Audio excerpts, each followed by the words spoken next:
What's up, y'all? Yep, after work traffic again. I know. I'm still on the mountain right now, so it's just that single lane going right on down through this lovely mountainous, picturesque area where people still can't fucking drive. Where I've had to demonstrate the zipper once again. I know. You know, sometimes it means humbling yourself and just falling into it to be like, this is what the zipper looks like. I yield to your dumb ass because you were slightly in front of me. And the person behind me yields to me. And we all just fall into one nice soft line without creating more traffic for us to sit for 10, 15 fucking minutes to get home. But, you know, the person I yielded to seems to like to ride in people's back seats because she riding the fuck out of the car in front of her. And I just so entertained. But anyway, what's up?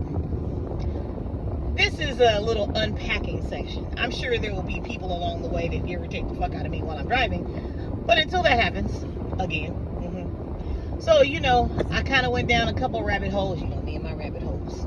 Yeah, I had time today. I got quite a bit of my work done. And I said, I'm going to actually take a break, a lunch break. I even brought lunch today, y'all. Damn, I did good. I am proud of myself because I don't be having time to do that shit in the morning. But anyway, so I was going through a post, and I belong to, surprise, hella groups of people with dogs. You know, I'm now in the Cane Corso owners and lovers group, and in the pit bull lovers, whatever. If it's a dog group, I'm probably following it or chiming in. So there's this one cute ass picture. This lady had this dope big ass bed, and with a, you know, one of those little ottoman footrest things at the foot of it, and she was up in her nice little satiny covers, but it's like 6 dogs. So one is on the ottoman, the other ones are kind of like surrounding her in the bed, over the covers, across her feet. Look, to me, that's just the best sleep ever. I don't know what it is about whether it's our heartbeat, their heartbeat, and the relaxation when you sleep alongside or in the presence of your animals. If you're not a dog person, a cat person, an animal person, it's cool that you don't understand that. But here's where my issue lies. People judge it.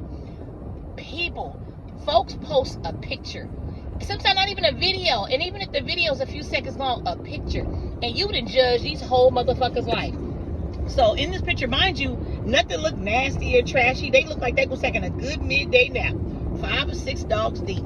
First comment to pop up, I just think that's nasty. Dogs roll around in the dirt and walk around in the dirt all day, and then they're dirty in their feet and their paws, and you just let them get into bed with you? You got all that from that picture, huh? See, this is where people have too much of an opinion about something so simple. And don't get me wrong, the moment we put something into the atmosphere for social media world, we open ourselves for people to comment, say whatever they say. But they also open themselves up to get all the motherfucking smoke when you say stupid shit. And it just shows you how many people's brains don't process. You could tell there's no real comprehension, that there's no critical thinking. Nothing is past that moment. No one thinks 4 or 5 steps ahead. Or how about 1 step and mind your motherfucking business outside of the picture? And hey, if this ain't for you, this ain't some shit you would do, you don't even like, why comment at all? But that's okay, because I know people comment because they want to stir the pot. Cool. So some lady, you know, she commented about this dogs is dirty, da-da-da-da. And the lady whose picture it was, she was so polite.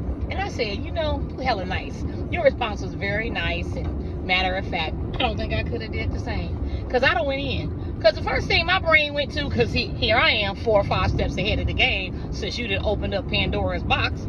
Dude, that's just like your funky ass kids. And I have a child. See, people always think people that love the hell out of dogs and do all kind of shit with their dogs, well, you ain't got no real kids. And suck my balls, bitch. You don't even know that story.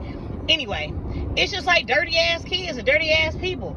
You can't just come in from outside playing and sweating and rolling around and doing all kind of shit and then jump in my bed. Negatory. I wipe my dog's ass when he comes in. When he comes in, he don't come in and just go right to my bed, kicking it.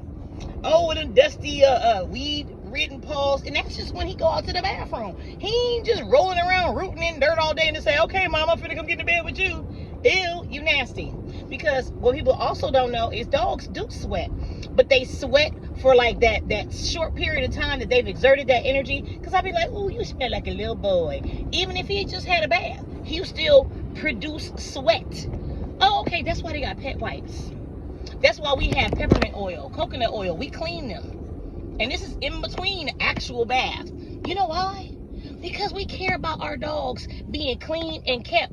Especially if they gonna be in the house with us, in our beds, on our couches, on our floors. Nigga, come on, bud. It's like people don't give people who love their animals any credit at all. And don't get me wrong. You got nasty motherfuckers who got dogs. But you also got nasty motherfuckers who got kids. Say less. Sorry, my phone is dropping on y'all today. It's like, y'all, I don't want to cooperate. I think I'm gonna just dip. But anyway, so I was like, it's just the audacity for me, the things that people be saying when they be trying to go in. I'm like, you's a lonely, miserable motherfucker, ain't you? If you had a pet, your pet wouldn't even like your ass. It'd probably be like, I need a new home. Can someone come rescue me? Yeah, it be sounding like them people. Miserable as fuck. Because even a ratchet ass dog person is a happy person. Even if they is a little dirty, they happy with their dirtiness. And guess what? What I've come to the realization is, because I used to have people judge when I used to live in my little apartment in the West. We was doing something, and we was doing a little fundraiser for making meals, and I could tell some of the neighbors that was a little bit side-eyed, like, she got dogs, because they don't know me, and it's cool. I was like, but I know enough about y'all to know, even without a dog, I would need at your house. So I've come to the realization is, I don't give a fuck how dirty people think I may or may not be, because I may or may not let my dogs do more than you think should be allowable in my home. One, I ain't invite your ass over for dinner, no way. You ain't gotta eat none of my food. My dogs like our food. And yes, I cook separately for them because they eat very well. We prepare their meals. Fuck kibble every day. Yeah, they eat good, we eat good. It ain't just like, oh, Jack's big ass is climbing up on the counter while I'm making ribs. Don't mind us. Come on, man. No credit, blood. You say you got a dog, motherfuckers instant.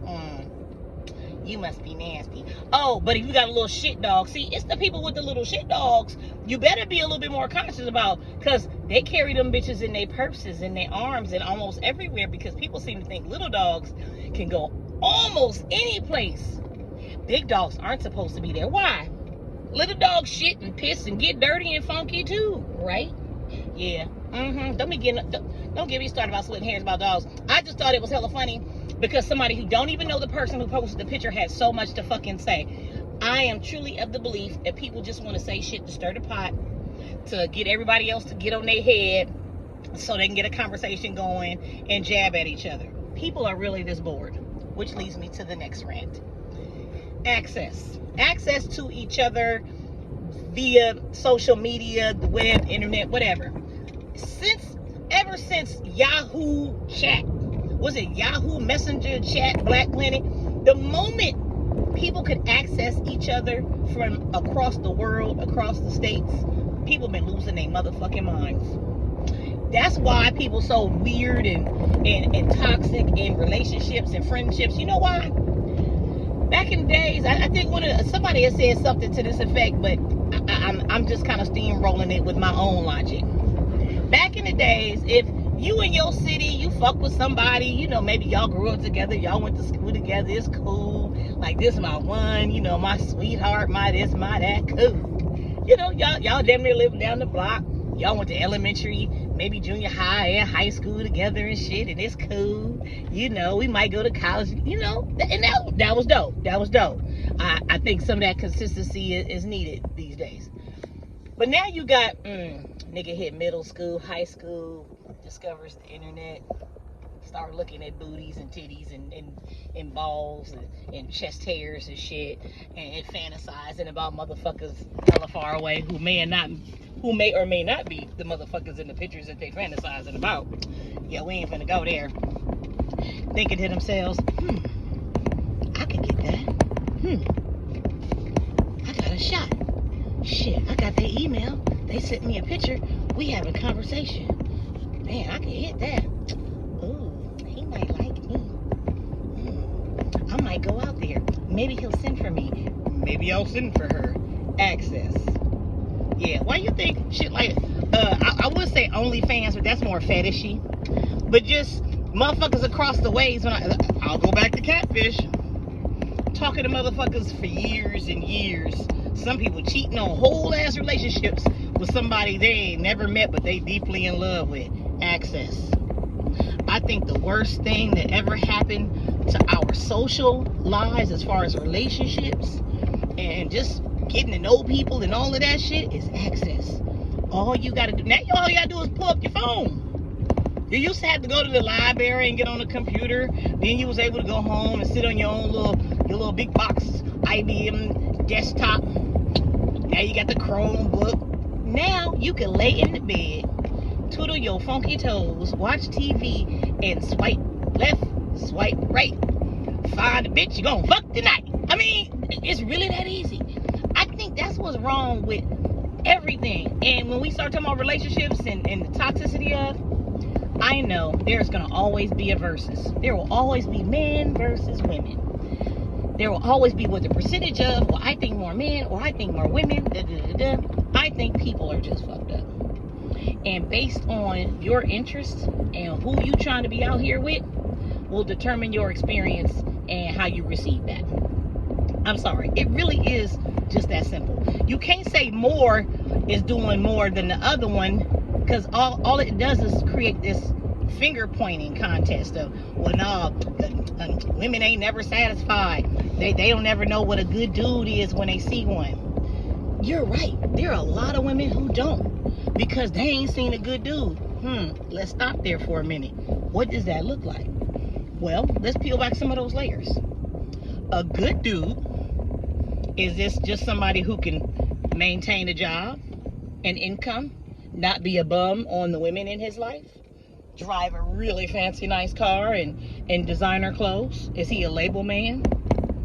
Are we talking about good in character? You know, opens doors, closes doors, pays for things. And I'm just throwing out stuff that I know people expect from what they call good. See, for me, good goes along with character. Can I trust you around my kid? And I should say kids. Are you that motherfucker that will kick my dog when I ain't in the room and then be looking like, you know? Are you gonna be looking at my daughter sideways when I ain't in the room? See, you start talking about good men. We start getting the ones that fill all those boxes and then be creepers. Yeah. And let's flip that shit over. A good woman. Well, what's a good woman? Oh man, she be cooking. Man, she keep a good house. She keep a tight house. You know, she ain't got no drama. Blah, blah, blah. Yeah, she ain't got no drama. She ain't got no friends. Nobody like her ass. Maybe her character fucked up. Maybe she's a manipulative individual who is only about the label in the boxes that she could check with a man. But in the eyes of somebody else, that's a good woman, man. You know, she ain't out here stressing nobody out. She living her best life, just chilling with her job and shit, and just peel back the layers, y'all. Let's stop looking at just face value, saying something is good or is bad, or oh, we should be more appreciative of it. Yeah. I had a friend. His exact words were, "I'm a good dude. My credit is good. I got a good job. Oh, yeah, but you didn't know how to keep your hands to yourself. You couldn't communicate using your words. You thought your hands was gonna be a method of communication, and found out that wasn't gonna work here. But what if it did work?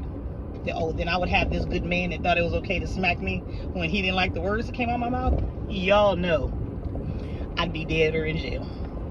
Hey, I can't whoop the world, but I'm sure not finna let somebody whoop on me. But that's, you see what I'm saying? What's good? So let's just keep it in perspective. What's good for fucking you ain't good for everybody to fuck else. And what people deal with on their own accord in their relationships is their fucking business. Because at the end of the day, you can't save somebody from themselves. But I wish people would stop throwing around that term good, or like the one dude. What's the one dude? I don't say his name. He like Voldemort to me. Even though he did make some awesome points about some of the goofy ass women they used to call in his show, I really think they just wanted to get their feelings hurt. It was the way in which he did it, and you can also tell he has some trauma of his own. Like, not enough hugs. You wasn't cute when you was younger. Somebody tell a shit about you, made you feel like crap about yourself, and you bounced back like, dun, dun, dun, dun, I'm super Negro and I'm a high class man. You know, and I get it. I get it, but it shows me that everybody hurts. Everybody has been hurt on some level, and some deeper than others. And you need to be careful of that too when you letting somebody like that guide the social opinion. That's a problem for me. Yeah. So when we start saying, oh, high value, and let's be honest, we all know that we need to be financially secure. But everybody out here, for the most part, and I'm going to speak for everybody, but a lot of people that I know who are very well employed, they're educated, they take care of their home, they got a house, they got a roof over their head, they got cars. But guess what? Fools are still struggling with the price of things. So when you start talking high value and try to use how much you make to determine your value, I just think we're getting further and further away from, damn, I thought value was in character. You know what I'm saying? Because I'll be honest, it ain't never been how much money I make or the dollars in my pockets that have gotten me great opportunities. It's my character. It's how I treat people. It's how I deal with people. It's how I interact with people. Yeah, I've been a broke ass nigga. Still being a good motherfucker to get to that next step where I'm not as broke ass nigga. I'm just saying, we getting more and more fucked up. Like I say all the time, I'm waiting on God to say, clear the board, start this shit all over again. I don't know, that's just me. Well, that's my after work rant. I'm gonna go ahead. Oh, it's a doggy. Don't you let that dog jump out the window. I'm gonna navigate the rest of this traffic and make sure that doggy's safe. Y'all have a good evening. Bye-bye.